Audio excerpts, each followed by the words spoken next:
What is going on, everyone? It has been a minute, but we are back! Yeah, baby, yeah! This is JABO, your pit stop quick one-stop shop for all things NASCAR and other sports that are just a bit outside.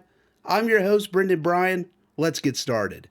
Let's begin things with NASCAR Circle Time. Both the Cup and Xfinity Series raced the high-staked banks of Daytona and gave us a heck of a show, I'll tell you what. Unbelievable racing Friday and Saturday night. First off, let's discuss the Xfinity Series. Connor Zilisch, who a couple weeks before broke his collarbone while celebrating his 6th win of the year at Watkins Glen, actually strapped in and started the race. Davey Allison vibes going on here. I'm not a doctor, but I'm not sure how safe and sound this decision was compared to how dumb and dangerous it was. But regardless, Zilisch started the race. He dropped to the back early and just kind of rode around until the first caution came out where he would be subbed out for relief driver Parker Kligerman. Remember that name. This race was very competitive. I think most, if not all of us, thought that the RCR duo of Austin Hill and Jesse Love would dominate this race as they've been doing for years now. And they weren't bad by any means. They were really good, but they weren't world beaters either. They were mortal. Maybe this is the beginning of the end of their dominance on super speedways. Who knows? We'll just have to wait and see. Junior Motorsports teammates won the stages. Sammy Smith won Stage 1, and Justin Allgaier won Stage 2. By this point in the race, Parker Kligerman would join his temporary Junior Motorsports teammates at the front, where he began leading laps and just remained there at the top of the leaderboard.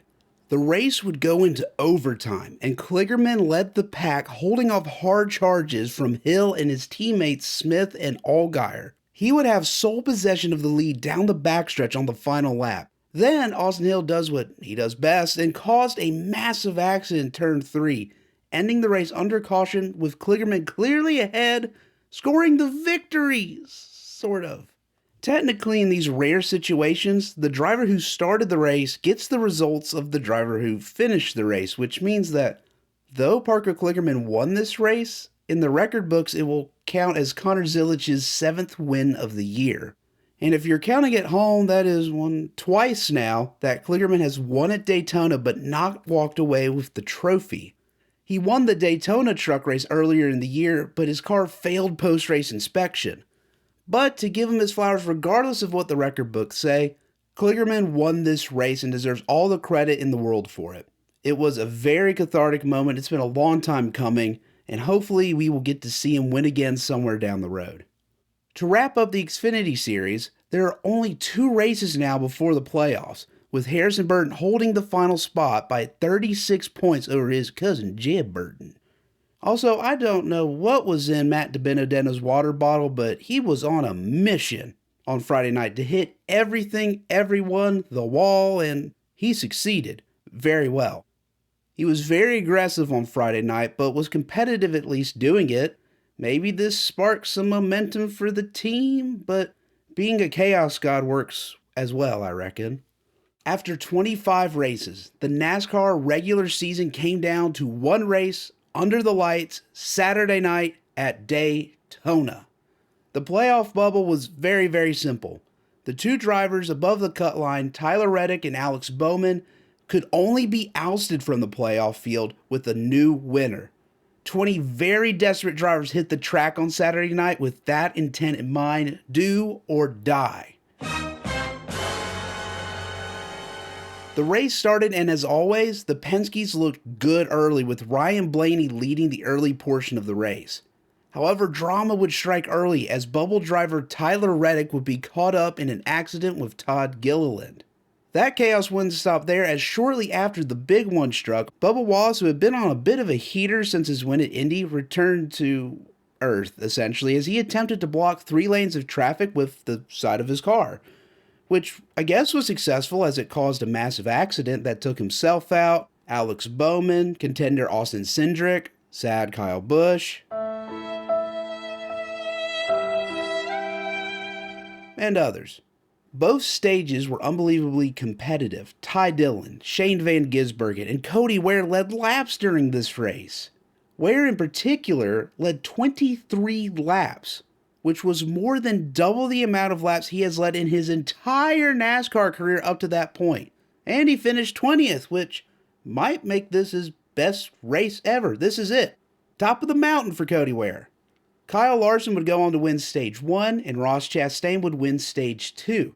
And as the final stage got underway, it just kept ramping up in intensity and action, as with every lap that went by, drivers became more and more desperate. And for most of the back end of the race was led by drivers from below the cut line, like Justin Haley, Cole Custer, and Daniel Suarez. So many others made charges in this race, such as Ryan Preece, Chris Buescher, and Eric Jones, but the race would ultimately come down to the three previously mentioned drivers, with Cole Custer leading the darn thing on the white flag lap. Haley would then take the lead, exiting to an aggressively blocked a run from Cole Custer down the back straightaway, very similar to the Daytona 500, which caused a big accident. It didn't here, but that left both of them very exposed, as it left a lane on the outside that was filled by Ryan Blaney with a push from Daniel Suarez. Blaney took the lead in 3 and entering 4, but the three previously mentioned drivers all got runs and pulled up alongside Blaney for a 4-wide finish that Blaney would win, breaking the hearts of the playoff hopefuls, scoring his second win on the season. Whew!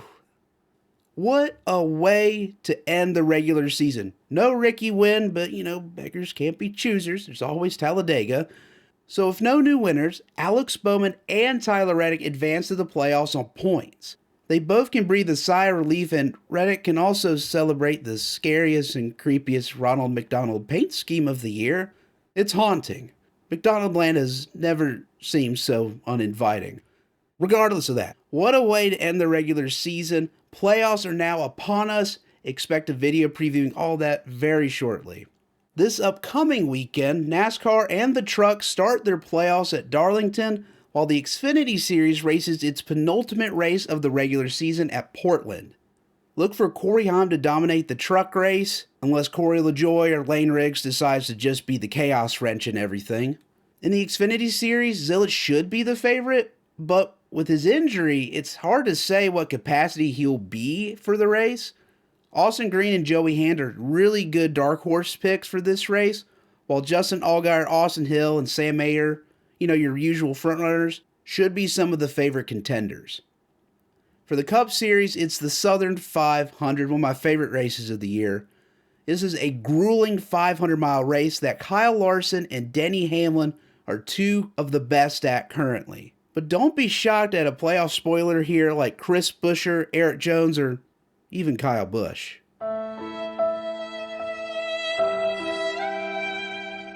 Now taking a look at recent NASCAR news, all the 2026 schedules for NASCAR's top 3 series were released last week. And what has become a very pleasant tradition, there have been some more major shakeups. Looking at the Cup schedule, the Clash returns to the Madhouse at Bowman Gray. I was hoping for a midsummer points race, but that might be a little too much on the old heartburn. There have been 3 tracks added to the schedule that were not raced at this year for a points-paying race, including a brand new track. This new track is a road course race at Coronado Naval Base in San Diego on Father's Day weekend. This race is replacing Mexico City, as the facilities will be under use next year for FIFA, which just gives me another reason to hate soccer. I'm really excited about this race.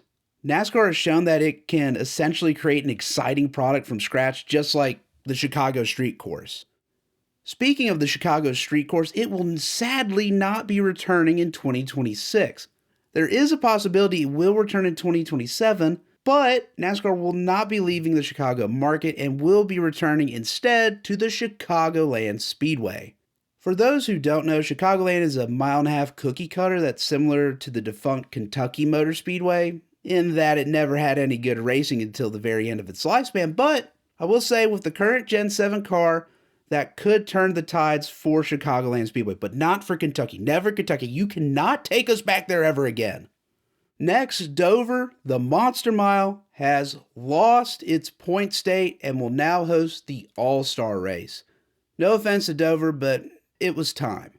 Taking its place on the calendar is the All-Star racetrack from this year, North Wilkesboro.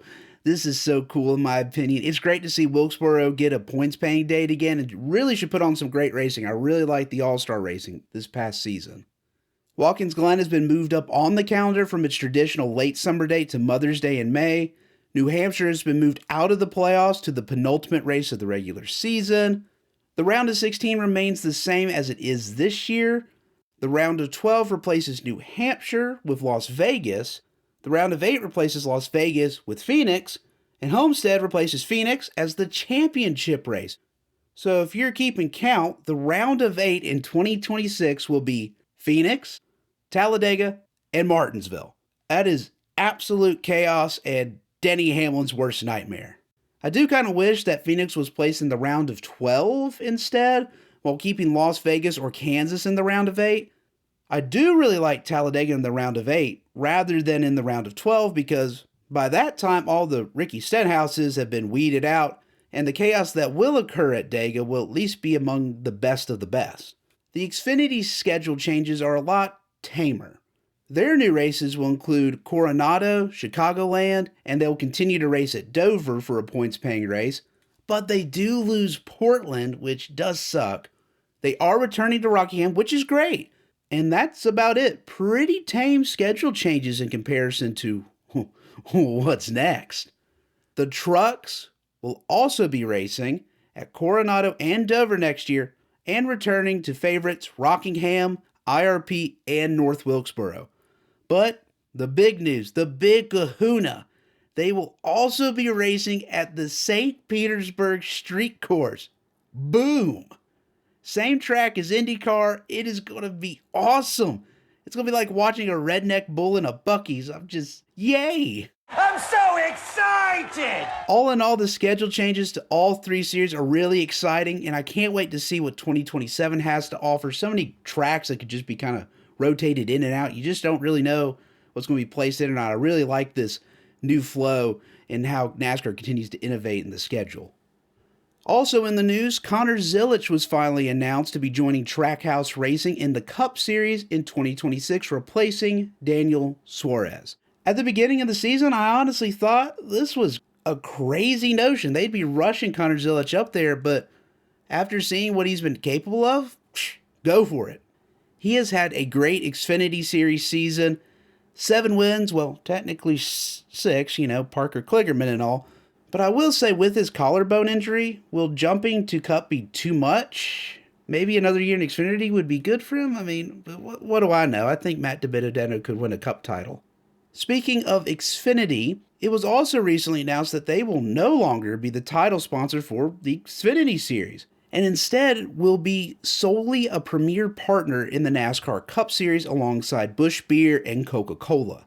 Xfinity actually wanted to move away from the Xfinity Series at the end of last season, but stayed on for another year out of good faith and to give NASCAR time to find a new title sponsor, which they did with O'Reilly's Auto Parts, which is pretty exciting to see a big-time sponsorship interest in one of NASCAR's lower series, and that green is going to look really good on some cars.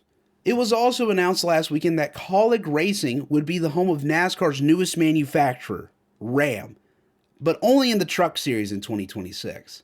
The team will still run Chevys in the Xfinity and Cup Series, but Ram in trucks. They are expecting to have a whopping 5 trucks run for the owner's title. I assume 3 or 4 of them will be full-time drivers, with 1 or maybe 2 being all-star trucks, kind of like what Spire Motorsports and Kyle Busch Motorsports have been doing. Well, what Kyle Busch Motorsports used to do. Sorry, Kyle. This is a massive undertaking by everyone involved. Kaulig has never had a truck team, and this is Ram's first foray into this series. Personally, I thought Kaulig had been stagnating over the last couple of years after such a quick and exciting rise in NASCAR on the backs of drivers like AJ Allmendinger and Justin Haley. But this move really puts them back on the excitement map, at least, especially if they become Ram's #1 team eventually in all 3 series, rather than Chevy's 5th or 6th highest priority team. No driver announcements were made, but, come on. Cletus has to be one of them because, Cletus. Otherwise, Butterbean, because, Butterbean, And Brent Cruz in the ARCA series also might be good young pickups. They're also going to need a veteran presence. Maybe they can poach someone in trucks, Xfinity, or even Cup like a Ty Dillon or heck, Daniel Suarez doesn't have a ride. Who knows what's going to happen, but this is very exciting for Kaulig, a very boomer bust situation, and it's going to be exciting in 26. Finally in the news, the new NASCAR game by iRacing released its cover, which included William Byron front and center with Ryan Blaney and Christopher Bell flanking him. Pretty cool design, I have to say, but I do wonder, does the cover curse work if there's multiple athletes on the cover? Is it random, split equally, or something special in between? Speaking of iRacing, they announced that not only are they working and about to release a NASCAR game, but they are also developing and releasing an IndyCar game in 2026, which is just awesome. I cannot recall if there really has ever been an official IndyCar game, but regardless, we only have to wait one more year to play one. Woohoo! I'm going to cause so much chaos at Indy. Speaking of IndyCar, their championship has been wrapped up with Alex Palou as the winner. That's his 4th title in 5 years, I believe. Finally, the pressure of a title run for Stingray Robb is off his shoulders, and he can now start percolating, and he'll start winning now, any race now that the pressure's off. But there are still 2 races to run, one of which was Milwaukee last weekend. The race looked like another Alex Palou crush fest. Both David Malukas and Joseph Newgarden made pushes to challenge Palou, but fell woefully short. But then, a caution came out late where the back half of the lead lap cars pitted, giving them a distinct tire advantage with 35 laps to go. And, well, out of nowhere, Christian Rasmussen, who was in the headlines last week for just all the wrong reasons, carved his way through the field, making daring outside passes almost every turn. He quickly caught Alex Palou, and the two tussled briefly as their wheels touched exiting 3, but neither car was damaged. Whew, tight racing. Rasmussen would go on to win the race, believe it or not. It was the first of his career, the 7th for his team, Ed Carpenter Racing, who hasn't won a race since 2021. Scott McLaughlin would round out the podium in 3rd, which was just his 2nd podium on the season, after scoring 8 the year before. IndyCar has only 1 race left this season at Nashville coming up this weekend. The top 2 in the standings have already clinched their spots regardless what happens this weekend. Pato O'Ward scored 2nd, which is his best points finish in IndyCar to date. And obviously, as we mentioned, Alex Palou won the title. That's number 4, Quattro. Rookie of the Year, though, is still up for grabs going into Nashville, as Robert Schwartzman is only 8 points behind Louis Foster. But don't be shocked if Palou makes one more stinky at the final race of the year. He's really good. He's redonkulously good. Now moving on to the non-motorsport circle time side of sports, college football is back! Week 0 was last weekend, which saw a ranked matchup between Iowa State and Kansas State in Dublin, Ireland. Iowa State walked away with the dub, especially after K-State went for it on 4th down on their own 30. I mean, you just get what is coming to you at that point. Also, Stanford versus Hawaii. What a great win for the Rainbow Warriors. They're on pace for a 6-6 season this year, which is much better than Stanford, which is on a 4-year skid of 3-9 seasons. I think this is a great start, though, to number 5. Also in college football, Auburn is claiming an additional 7 national championships. I don't even think I have to elaborate why this is funny. Honestly, in response to this, I'm pissed Troy University hasn't claimed every national title ever, even when they were a Division II team. At least Troy has won a bowl game in the last 5 years. Yes, it has been since 2018 since Auburn won a bowl game. 6-7 for the Tiger Eagles this year. Go Trojans! They will go 5-7. Taking a quick look now at the official week 2 of college football. And Auburn's opening game is against Baylor, at Baylor. Oh, good grief, you just can't make this up anymore. Auburn equals pain.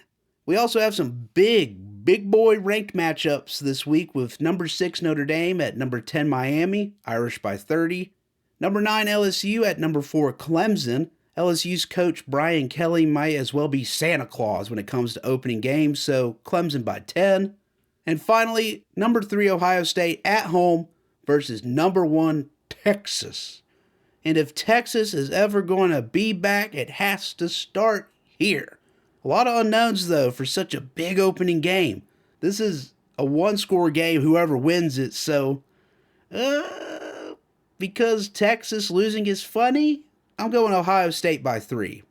Also, some trap games. I'm calling it now. Do not be shocked if this happens. Alabama versus FSU. Georgia versus Marshall. Ole Miss versus Georgia State. Virginia versus Coastal Carolina. And Northwestern versus Tulane. Whew, man, Tulane could actually lose that game. To wrap up college ball this week, we have to discuss something serious. We have to discuss the issue of cupcake games, because it's getting ridiculous now, as it seems that many just individuals are disguising as football teams. First, we have Lamar of Grand Theft Auto 5 notoriety. He's playing North Texas. Elon, who I didn't know could lift a spoon, is playing Duke. Nicholas, who is taking a look at your tax return right now, is playing Troy, which that's also a trap game. And finally, we have Morgan State. I don't know how many Morgans constitute a state, but the one or many Morgans are playing South Alabama. In the NFL, the first Sanders has fallen. Shiloh Sanders, son of Hall of Famer Deion Sanders and brother of Shadur Sanders, was dropped by the Tampa Bay Buccaneers following a preseason game where the very undersized Sanders tried to punch a tight end from the Buffalo Bills. If someone tries to punch someone that is wearing a helmet, that's all you need to know about that person. Sanders was quickly ejected, taken off the field, and subsequently released. Now it seems that his next move might be to the CFL with the Toronto Argonauts. You're going to love it, I swear. Bring a coat and try some moose jelly, it's delicious. With that, only one Sanders remains, and no, it's not Colonel Sanders, it's Shadur Sanders. But that is kind to say the least, since he is now a full-time employee of the Factory of Sadness called the Cleveland Browns. And he looks to be the team's third-string quarterback entering the season. Whew, couldn't wish a worse fate on anybody. In other news, the bomb has finally been dropped. And the hordes have finally been unleashed because Travis Kelce and Taylor Swift are now engaged. Well, first off, happy for them. They seem happy together, but with that said, let's get back to beating the dead horse of Taylor Swift and football jokes, shall we? Oh, wait, where's the horse? Dang, I gotta find some new jokes. In Major League Baseball, the race for the postseason is well underway and very intense, as each game is more important than the last, and the final postseason spots could be decided by literal tiebreakers. But honestly, who cares? The real race is for the bottom. Two teams remain in their pursuit of the Toilet Bowl championship. In one corner, we have the defending heavyweight champions, the Chicago White Sox. Boo! Who are at the time of recording 10 games behind their adversary and current Toilet Bowl leaders, the Colorado Rockies. Oh, brother, this guy stinks! They sit at a pristine 38 wins with 30 games remaining. Still anyone's race. The Sox, blessed by the new Pope, are going to need a miracle to defend their title. In contrast, the Rockies need to honestly lose every game to finish, not only to clinch the title, but also take home a greater prize. The award of worst team in baseball history, which is currently held by last year's White Sox team, who won 41 games.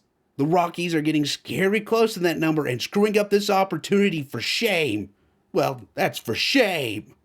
I believe in you though, Colorado. I know you'll make the right decision. And, also, you won't believe this, but Colorado has mathematically now been officially eliminated from the playoffs. I know. I can't believe it either, but it should be good momentum to end this year on a sour note. Go get them, Rockies. Actually, don't get them. Don't get anything. Drop them all. Boo! You stink! In the world of professional golf, the PGA held its season-ending event, the Tour Championship at East Lake in Atlanta. My goodness, couldn't you pick a hotter place to hold a golf tournament in the summer? This tournament is the culmination of the FedEx Cup playoffs, as the 30 best golfers from this past season on points play in a winner-take-all tournament similar to NASCAR's playoff system. This is in contrast to previous years where golfers would be given strokes based on their points position entering the tournament, or the champion would be decided based on a year-long point total at the end of the tournament. Angry Scheffler returned this weekend as he sent many a ball into the drink and tossed many a club aside the bag. He would remain in contention through the whole tournament, however, but would not have enough late as he would find the drink off the 15th tee in the final round. Oops. The tournament, funny enough, would be a duel between the final pairing of Tommy Fleetwood and Patrick Cantlay. And just a real quick nitpick here, but Patrick Cantlay has to be the slowest golfer I have ever seen. He was 2 holes behind the next pair at one point during the final round. He received a warning from the tour for his slow pace and those little foot taps he shuffles he does before he hits. Tectonic plates moved in the time it took him to putt. Africa's now connected to Europe. How do you explain that? Anyway, though Fleetwood would claim the lead, it never seemed safe, as Cantlay would keep making push after push after push. Unlike previous choking efforts that would make Rory McIlroy blush, the contenders fell away, and Fleetwood remained steady, making par at the last after shanking a couple to win his first tour event and win the FedEx Cup. Hallelujah! Good for Tommy, which FYI would have been won by Scottie Scheffler under all previous formats, as he concluded the first back-to-back season of 5 wins or more on the PGA Tour since Tiger Woods did so in 2006 and 2007. But regardless of that, congrats to Tommy, and knowing how golf works, which is usually winning in bunches, don't be shocked if he snags a couple more next year and heck, maybe makes a push at a major. Or maybe I'm getting too ahead of myself. I don't know. But that wraps up the PGA season, so I guess they'll all go on vacation now, relax, play a round of golf, I guess. Woohoo! Finally, to wrap up this week of JABO, we have some older boxing news because not much has been going on. That being, Jake Paul's next opponent will be an exhibition against Gervonta Tank Davis. Honestly, the two deserve each other. Just a few years ago, Davis was one of the most exciting things in the sport, especially after his dominant win over Ryan Garcia. But since then, he's been ducking and weaving opponents until he fought unknown fighter Lamont Roach, who just exposed Gervonta Tank as more of a Frank the Tank. He took a knee one point during the fight while under pressure from Roach, but it wasn't score a knockdown, oddly enough. Roach, to most, including myself, thought he did enough to win by at least 1 or maybe even 2 rounds. But the judges called it a draw because that's what judges do, and that screwed things up. And as previously stated, the rematch has again been circumvented by Davis to play boxing with Jake Paul. Career-wise, this is the lowest point in Tank's career, and I really don't see him coming back from this.